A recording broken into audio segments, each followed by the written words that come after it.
सुवेंदु अधिकारी के पश्चिम बंगाल के मुख्यमंत्री बनने पर भाजपा विधायक रामेश्वर शर्मा ने कहा, पश्चिम बंगाल में बदलाव की लहर दिखाई दे रही है। उन्होंने कहा, विपक्षी दलों की आंखें खराब हो गई हैं। कोलकाता सहित पश्चिम बंगाल में जय सिया राम के नारों की गूंज बताती है कि जनता में उत्साह और परिवर्तन की भावना है। उन्होंने इसे राम राज्य की कल्पना और अन्याय पर न्याय की विजय से जोड़ते हुए कहा कि सनातन संस्कृति की जीत हो रही है। उन्होंने आगे दावा किया कि राज्य में डबल इंजन सरकार की दिशा में बदलाव की संभावनाएं बन रही हैं, जिससे पश्चिम बंगाल की तस्वीर बदल सकती है।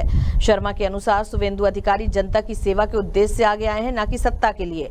उन्होंने यह भी कहा कि देश और दुनिया में राजनीतिक परिवर्तन दिखाई दे रहा है और पश्चिम बंगाल में जो घटनाक्रम बन रहा है उसका असर अन्य राज्यों पर भी देखने को मिल सकता है। तो ये जो है, ये नारा उन कांग्रेसियों को जिनकी आंखें खराब हो गई हैं, जिनको दिन में भी भर सूरज की चमकती हुई धूप में भी कुछ दिखाई नहीं दे रहा है, जो तथाकथित बुद्धिजीवी ईवीएम हिक हैंक और लूट की बात करते हैं, वो हावड़ा वृत्त, पश्चिम परगना और जो आपने नाम दिए वो पश्चिम बंगाल की धरती पर जाकर देखें, पश्चिम बंगाल के गांव पर जाकर देखें, कलकत्ता शहर को देखें, हावड़ा ब्रिज को देखें, न्यू टाउन को देखें, बर्दवान नगर को देखें या काली घाट को जाकर देखें या अन्य क्षेत्र में वहां जाकर देखें।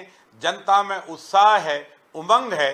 जिस तरह भगवान राम ने राम राज की कल्पना के लिए राक्षसों का वध किया था, लोकतंत्र की ये विजय, ये जनता की विजय है। भारतीय जनता पार्टी नहीं कह रही कि हमारी विजय है, बल्कि हम ये कह रहे हैं कि अन्याय को खत्म करके ये सनातन की विजय है, ये बेटियों के अपमान का बदला लेने की विजय है, ये गोमाता की रक्षा के लिए विजय है।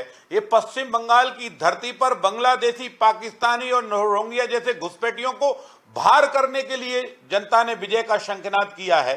ये अपनी सीमाओं को चौकसी के सुरक्षित रखने के लिए विजय है। ये रविन्द्रनाथ टैगोर के सपने की विजय है। ये स्वामी विवेकानंद के सपनों की जीत है। ये नेताजी सुभाष चंद्र बोस के सपनों की जीत है। ईश्वर चंद्र विद्यासागर की नीतियों की जीत है।